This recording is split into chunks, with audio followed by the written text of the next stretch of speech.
당신도 날마다 찬양의 골짜기를 통과하십시오 라고 하는 제목으로 말씀을 나누도록 하겠습니다. 여러분, 교회를 개척해서 12주년이 되기까지 하늘땅교회는 한 명의 반주자가 세워지기까지 5년의 시간을 기다렸습니다. 지금에 와서야 어린아이들 중심으로 좋은 씨앗들, 그러나 오늘 찬양이 아니라 아이들 나와서 뛰어노는 팀.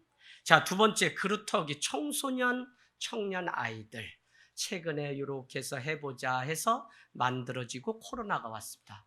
세 번째는 하나님 지금 만나요의 약자인 하지만 찬양단이 그 반주자도 없을 때부터 지금까지 계속해서 예배의 자리를 지켜왔습니다. 개척 목사로서 개척하면 마음에 찾아오는 그 두려움과 자괴감과 그 실패감이 아침마다 눈을 뜨면 나만 뒤처진 것 같고 사람들의 말이 하지 말아야 되는 것이 개척인데 잘못했다는 이야기를 이렇게 위로차 할 때면 얼마나 마음 가운데 절망이 찾아오는지 모릅니다. 그래서 그 어려움과 그 어둠과 결탁에서 맞서서 싸우기 위하여 가장 많이 했던 것이 바로 찬양이고 기도였다는 생각이 듭니다. 패배감과 두려움이 몰려오면 그냥 기도하고 찬양했던 일, 교회를 맨발로 기타 하나를 들고선 몇 시간이고 마음이 깨끗해질 때까지 기도하고 돌아가는 그 시간이 자정이 넘어서 그때야 돌아가는 날이 2년의 세월이 저희도 있었습니다. 여러분, 그제서야 겨우 내 안에 엄습해온 어둠이 빛으로 바뀌어서 다시 성도들 앞에서 교회는 다 이런 곳이고 다시 일어나서 우리가 주님 앞에 기도하고 하나님의 비전을 가지고 살아가면 반드시 주님이 부흥시켜 주신다는 그 선포를 할 수 있었습니다. 그러니까 제 안에 찾아오는 이 어둠을 이겨내기 위해서 가장 많이 했던 것이 바로 찬양이고, 때로는 그냥 아무것도 없고 그냥 쌓여가는 것은 빛뿐이고, 또 이런저런 말들 속에서 교회는 세워져 가는 것이 아니라 퇴보하는 것 같고, 그러면서 2년의 세월 동안 광야 생활을 하고 3년 차가 되던 때에 한국병원 옆에 있는 한 건물로 들어가게 되고 그 다음에 여기까지 오게 되었습니다. 여러분, 우리도 살아가면서 가장 힘들 때 신세 한탄을 푸념하듯 부르는 그 노래가 있죠. 그래서 특별히 대한민국의 사람들은 한을 품고 노래한 민요가 있습니다. 지금도 젊지만 그 노래를 들을 때면 마음 언저리에 무언가 찌릿찌릿하게 교통하는 것들이 있음을 볼 수 있습니다. 참으로 말문이 막힐 정도로 어려울 때 그 마음을 표현할 수 있었던 조상들의 지혜가 노래였다는 것입니다. 하지만 이것은 조상들의 그 삶이 아니라 우리가 수도 없이 읽는 시편 150편에 수록된 많은 노래가 이와 같은 노래인 것이죠. 여러분, 다시 말씀드리면 가장 어려울 때 노래라도 부르면 살 수 있다는 반증이 시편을 통해서 우리에게 보여준 것입니다. 오늘 922년에 남유다와 북이스라엘은 갈라지게 됩니다. 다윗에 이어서 솔로몬 이후에 왕국이 922년에 분열되어 나눠지게 되는데, 남유다는 르호보암, 또 북이스라엘은 여로보암이 첫 왕이 돼서 갈라지게 됩니다. 저기 남유다는 베들레헴이 수도이고 그곳은 먹고 마시고 할 것이 없고 군사력도 약하기 때문에 오로지 하나님만을 의지했던 나라, 다윗이 오고 예수 그리스도가 남유다를 통해서 왔던 것을 보면 북이스라엘보다 150여 년 정도 늦게 이렇게 멸망하게 된 것을 우리가 역사적으로 이렇게 고증해 보면 그들은 하나님만을 의지했던 것을 알 수 있어요. 그런가 하면 사마리아를 수도로 했던 북이스라엘은 자원이 풍부하고 군사력이 막강하기 때문에 자기들의 그 사람의 힘을 의지하며 갔던 것을 우리는 또 알 수 있습니다. 오늘 우리가 읽은 이 유대의 네 번째 4대 왕이었던 여호사밧은 35세 왕이 되어서 25년 정도를 통치했던 왕입니다. 그는 행정적으로도 뛰어났고 외교력도 이렇게 국력을 강하게 할 정도로 능력이 탁월했던 사람입니다. 그런가 하면 적대국이었던 북이스라엘과 이렇게 동맹관계를 맺고 이웃의 약소국가인 모압과 에돔 족속으로부터 조공을 받아들일 정도로 막강한 나라로 성장하게 되었습니다. 그런데 오늘 그 많은 전투 가운데 오늘 우리가 잘 보면 20장은 아람과의 전쟁이 기록되어 있는 것을 우리는 볼 수 있습니다. 오늘 남유다는 여호사밧 왕을 필두로 해서 20장 20절에 보면 이방 아람과의 전쟁 가운데 그는 그 백성들에게 하나님의 말씀을 따라 들로 나갈 때 여호사밧 왕이 이들에게 말합니다. 20절, 이에 백성들이 아침에 일찍이 일어나서 득과 들로 나가니라. 나갈 때 여호사밧이 서서 이르되 유다와 예루살렘 주민들아, 내 말을 지금부터 들을지어다. 무슨 얘기냐면 전쟁을 하러 지금 나가는데 내 말을 듣고 나가라고 지금 말을 하고 있는 것입니다. 그러고는 이렇게 얘기하죠. 너희는 너희 하나님 여호와를 어떻게 하여? 신뢰하라. 그러면 어떻게 된다는 겁니까? 경고히 서리라. 너희는 또 선지자를 어떻게 해요? 신뢰하라. 그러면 어떻게 됩니까? 형통하리라. 선지자와 하나님을 신뢰하면, 인트러스트하면 진리, 진실을 불어넣는 것이 바로 신뢰인데 하나님만이 내 삶에 신뢰할 만한 분이다라고 하는 의미는 상황이나 여건이 그렇지 않아도 내가 그분의 그 진실을 믿고 불어넣는 거죠. 어떤 면에서는 내가 믿음으로 나를 더 강하게 하나님은 이 상황 속에서도 나를 구원해 주실 거야 라고 하는 것이 인트러스트, 신뢰라는 단어입니다. 여러분, 이 백성들은 전쟁 가운데서도 신뢰하라, 신뢰하라, 그러면 형통하리라, 경고히 서리라 라고 말을 하고 있는 것입니다. 21절 가볼까요? 21절. 전쟁에 나가면서 여호사밧은 이렇게 말을 합니다. 백성들과 의논하여서 노래하는 사람을 택하여 그들에게 먼저 예복을 입혀서 그 전쟁을 하러 가는 가장 앞에 예복 입고 노래하는 백성들을 먼저 세우라고 그렇게 말씀하고 있습니다. 그리고는 여호와를 찬송하며 말하기를 여호와께 감사하세 그의 인자하심이 영원하다라고 그는 21절에 노래하고 있습니다. 이때 거룩한 레인들로 구성된 찬양대는 두려워할 것이 하나도 없이 전쟁터의 맨 앞장에 서서 그들은 찬양을 부르며 전쟁 가운데 가고 있는 것입니다. 악기에 맞추어져서 여호와께 감사하고 찬송하는 그 일을 전쟁을 앞두고 있는 이 남유다 여호사밧과 그 백성들은 하고 있는 것입니다. 우리가 언뜻 생각하면 총과 칼을 준비해야 되는 때에 그들의 현실과 달리 그들은 여호와를 찬양하는 찬양대를 세웠던 것을 우리는 알 수 있습니다. 여러분, 이스라엘 백성을 이끌고 모세가 홍해까지 왔을 때 붉은 물이 흐르는 그 앞에서 어찌할 바를 알 수 없을 때 출애굽기 14장은 너희는 가만히 있어 내가 여호와 됨을 알지어다 라고 말씀하시면서 전쟁에 능하신 여호와께서 너희를 위하여 대신 싸워주시겠다는 약속을 주셨습니다. 그들이 믿음으로 발을 내디딜 때 홍해가 마른 땅까지 갈라지고 그들을 추격하던 애국 군사들이 말이 그 홍해 안에 들어섰을 때 삽시간에 보가 터진 것처럼 그들을 제물로 삼는 일들을 우리는 알 수 있습니다. 너희는 창과 칼로 내게 오지만 나는 만군의 여호와의 이름으로 너희 앞에 나간다고 했던 다윗의 그 믿음을 생각하면 그들은 전쟁 가운데 하나님을 어느 정도로 신뢰했는지 우리는 잘 알 수 있습니다.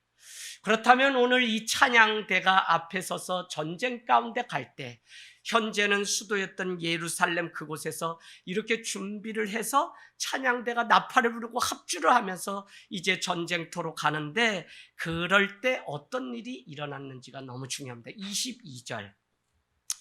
그 노래와 찬송이 시작될 때 여호와께서 복병을 두어 유다를 치러 온 암몬 자손과 모압과 세일산 주민을 치게 하심으로 그들이 패하였다라고 말씀하고 있습니다. 그러면서 23절은 곧 암몬과 모압 자손이 일어나 세일산 주민들을 쳐서 진멸하고 세일 주민들을 멸한 후에 그들이 서로 쳐 죽였다는 것입니다. 이게 무슨 말이냐 우리는 생각할 수 있는데, 지금 여기에 보니까 암몬, 모압, 세일산 주민들, 이 세 부류가 아람 전쟁 가운데 놓여 있는 백성들인데, 이 세 족속들을 멸해야 되는데 이들은 그냥 찬양을 부르면서 전쟁을 위해서 가고 있는데 기이한 현상이 일어난 것입니다. 그 일은 무엇이냐면 모압과 암몬이 하나의 동맹을 맺고 세일 주민들을 먼저 치게 되고, 그래도 이들은 계속 찬양을 부르는데 그 다음에 어떤 일이 일어났다고요? 남은 모압과 암몬이 자기들까지 또 서로 쳐서 죽이는 일들이 일어났다는 것입니다. 오늘 남유다가 자기 손에 피를 묻혔습니까? 전혀 묻히지 않고 찬양만을 불렀던 그들의 인생 가운데 기이한 하나님의 기적이 일어났다는 것입니다. 여러분, 위기 속에서 마음이 꺾일 때가 우리도 있죠. 그러나 그 가운데서도 하나님의 인자하신 그 사랑을 노래하는 이것이 절대 신뢰하는 믿음입니다. 이것은 우리를 살리시는 하나님의 방법이며 우리는 날마다 순간마다 하나님을 찬양하고 노래해야 되는 중요한 이유라고 하는 것입니다. 오늘 25절 말씀 보시겠어요? 여호사밧과 모든 백성들이 적들의 진에 들어가서 이들을 버리고 간 모든 물건들을 탈취하게 되는데, 25절에 보니까 며칠 동안 그것을 거둬들였다는 거예요? 사흘 동안, 3일간. 그 내용은 양식과 의복과 각종 금, 은, 보석이 가득했는데 물건이 너무 많아서 3일이나 걸렸다는 것입니다. 여러분, 바울과 실라가 복음을 전하다 옥중에 갇혔던 일들을 우리는 사도행전 말씀을 통해서 알고 있습니다. 겹겹이 쌓여있는 그 지키는 호위대를 뚫고 찬양할 때 옥문이 열려 그들은 구원을 받는 놀라운 일들이 있었습니다. 찬양은 다른 것이 아니라 단순한 세상적인 노래가 아니라 하나님만을 신뢰합니다 라고 그분을 높여드리는 예배가 바로 찬양인 것입니다. 그랬더니 살 길이 열리고 새로운 길이 옥문이 열렸던 것을 우리는 알 수 있습니다. 오늘 26절 말씀에 보니까 4일째 되는 날에 어떤 일이 일어났는지 우리에게 가르쳐 줍니다. 4일이 되던 날에 이 남유다 무리들 백성들은 골짜기에 서서 하루 종일 여호와의 이름을 찬양하고 그곳의 이름을 뭐라고요? 브라가 골짜기라고 했다는 것입니다. 브라가 골짜기의 뜻은 무슨 뜻이라고 되어 있습니까? 송축, 다른 말로는 찬양의 골짜기가 바로 브라가라고 하는 의미가 있었다는 것입니다. 여러분, 살면서 그런 것 같아요. 어려울 때 누구나 다 있지만 그곳에서 부르는 그 찬양이 진짜가 아닐까요? 사람들의 삶은 계속적으로 사단의 유혹 앞에 빠져서 세상도 섬기고 하나님도 섬기라고 말하지만 하나님과 말씀은 하나님만 섬기라고 율신신앙을 강조하고 있습니다. 여러분, 찬양은 누가 할 수 있냐?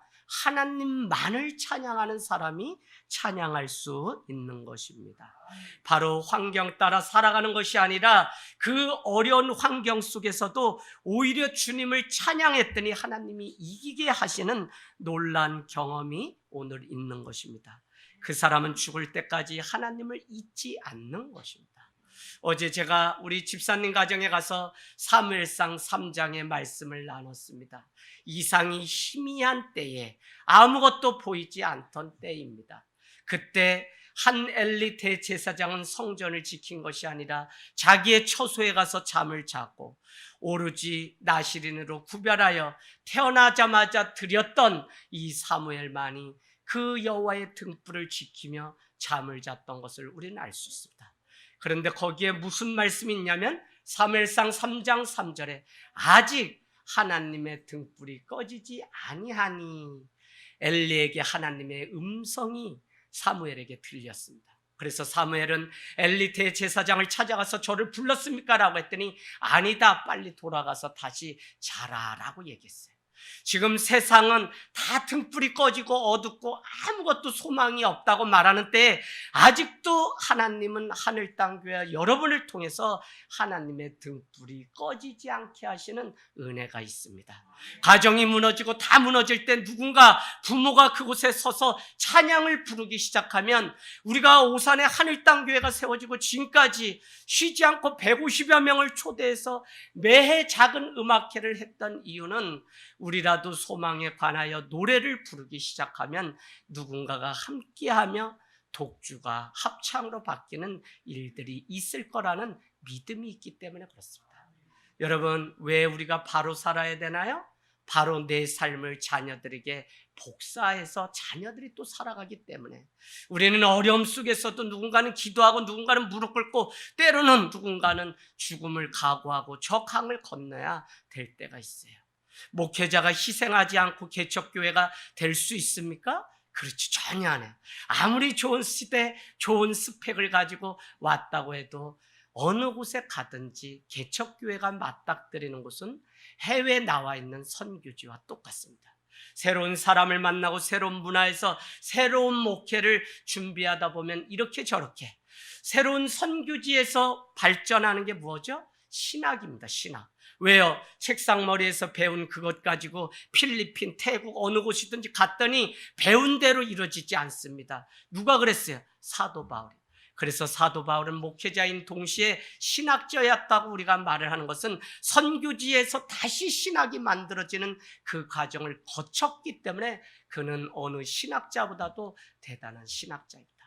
저는 서울에서 내려오면서 막 이렇게 그런 마음도 없었지만 사실은 지금도 좌충우돌하면서 우리가 어디 가더라도 밤늦게라도 돌아와서 기도의 그 자리를 지켜내는 이유는 누군가가 죽고 누군가가 소망에 관하여 노래를 부를 때 모든 자들이 함께할 수 있는 은혜가 있기 때문에 그렇습니다. 여러분, 오늘 이 말씀은 너무 중요한데 27절 그날 하루 종일 불화가 골짜기에서 찬양을 한 유다와 예루살렘 사람들은 여호사밧을 선두로 찬송을 부르며 어디로 돌아왔다고 말씀하고 있나요? 예루살렘. 그들이 떠날 때도 예루살렘이고 돌아올 곳도 예루살렘. 예루살렘은 그들의 수도인 동시에 하나님이 머무시는 성전이 있는 하나님의 집이 있는 곳입니다. 저는 이 말씀을 보면서 성도의 삶이 정말 아침에 문을 열고 세상으로 직장으로 학교로 나갈 때 그곳에서 찬양의 입술을 찬양을 준비해서 나가고 돌아올 때도 다시 가정으로 찬양을 부르면서 승리의 나팔수가 돼서 돌아온다면 얼마나 좋을까.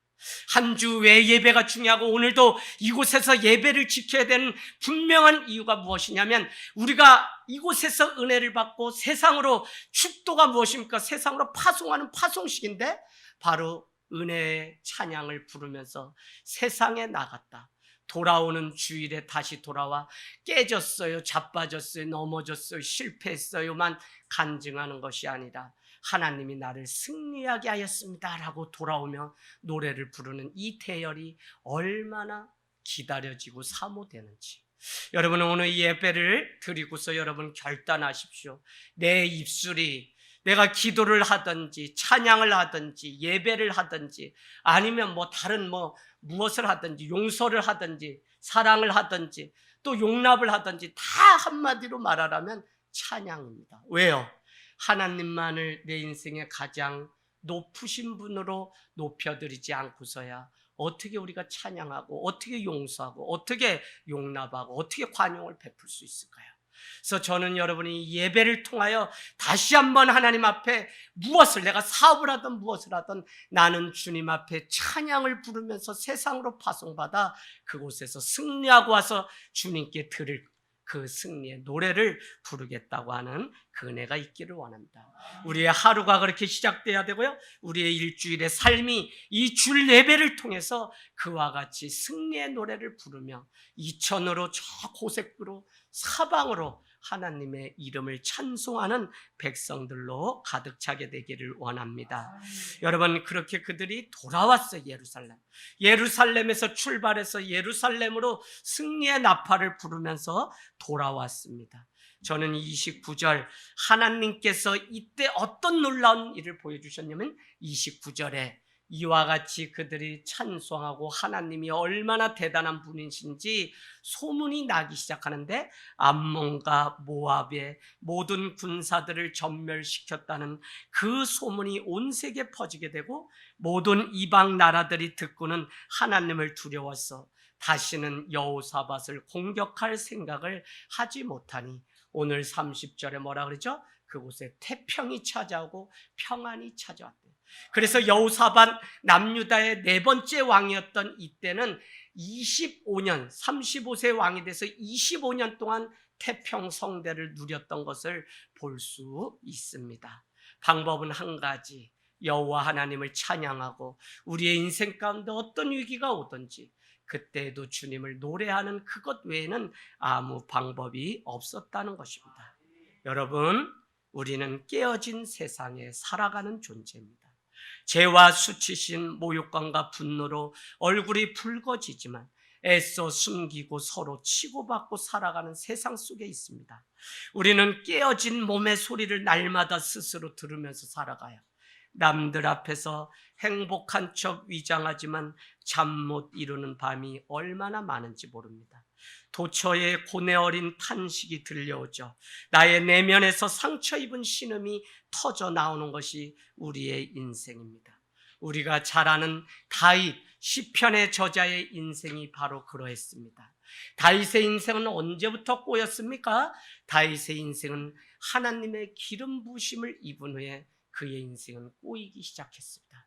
그러나 우리는 그 인생을 꼬였다고 말하지 않아요. 그러나 실제 보여지는 현상은 하나님이 택하시고 부르신 날부터 그의 인생은 도망자의 인생이 되었습니다.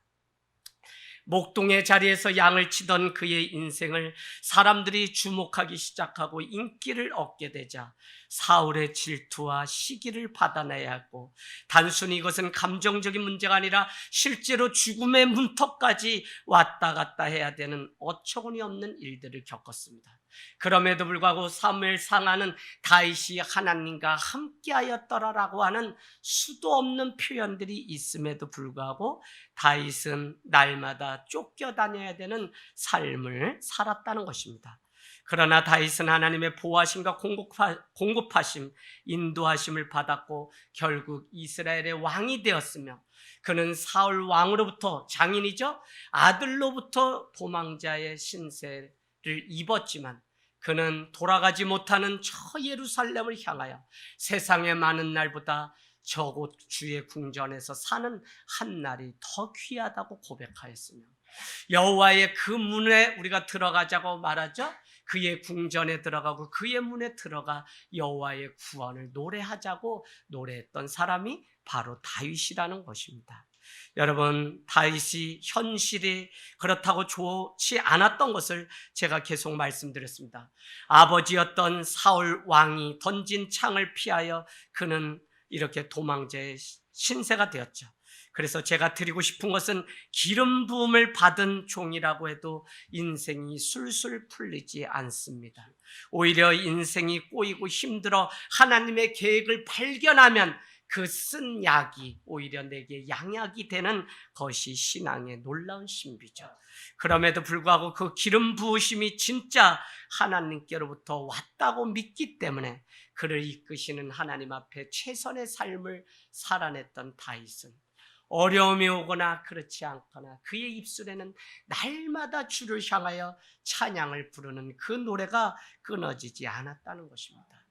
고난 때문에 찬양하게 되었고 오히려 그 가운데 은혜를 베푸시는 주님 때문에 또다시 찬양할 수 있었던 사람이 오늘 다윗이고 시편이었다는 것입니다. 여러분, 외로움이라고 하는 것이 이 가을에 우리에게 있습니다. 이 말은 제 말이 아니라 유진 피터슨이 인간은 외로움과 고독을 구분해야 된다고 말을 합니다. 외로움이라고 하는 것은 우리 마음 한켠에 빈 공간이라고 그렇게 이야기하죠. 현대인들은 살아가면서 빈 곳이 있으면 채우려고 얼마나 노력하는지 모릅니다. 그것을 소위 성취했다고 말을 하는 것이죠. 가득 채우지 않으면 실패한 것으로 생각하고 공허한 인생으로 생각하고 외로워하는 것을 볼 수 있습니다. 그런데 고독이라고 하는 그 단어는 외로움이라는 빈 공간에 하나님을 모셔드리는 공간이 바로 고독이라는 것입니다. 하나님을 위하여 빈자리를 마련해 둘 수 있는 우리의 삶이 바로 고독이라는 것입니다. 그러나 많은 사람들은 내가 승리하였다, 내가 하나님과 함께하는 증거가 무엇이든지 빈 공간 없이 다 채워야 된다고 하기 때문에 우리의 일주일의 삶은 하나님이 없는 채, 한마디의 노래도 부르지 못한 채 세상 살아가기도 버겁고 허덕이다가 이렇게 모이는 것입니다. 여러분은 오늘 이 예배를 통해 세상은 공허와 외로움과 결여를 실패의 상징으로 말을 하지만 그리스도인은 그 실패의 자리에 하나님을 모심으로 평안과 기쁨과 위로를 경험하는 것이 바로 그리스도인의 삶임을 우리가 깨닫게 되기를 원합니다. 아멘. 지금 여러분 공허하시나요? 외로우시나요? 아니면 실패가 가득했습니까? 지금이 바로 하나님을 모실 놀라운 기회입니다. 그리고 저 작은 낮은 자리에서만 하나님께 올려드릴 수 있는 노래를 부를 기회입니다. 낮아질 대로 낮아져야 부를 수 있는 것이 찬양이 아닙니까? 높은 자, 세상이 더 크게 보이는 자는 세상의 노래에 취해서 자신이 드려야 되는 찬양을 잊어버린 채 은혜를 망각하고 살아가잖아요. 저는 오늘 이 찬양팀 헌신 예배를 통해 하늘 땅 교회가 2023년 예배팀을 준비하고 예배를 준비할 때 다른 어떤 것보다도 성도들의 삶의 자리에서 용서와 화평과 또 사랑과 희락, 성령의 열매가 펼쳐지는 그 찬양이 날마다 있기를 주님의 이름으로 축복합니다. 아멘. 아멘.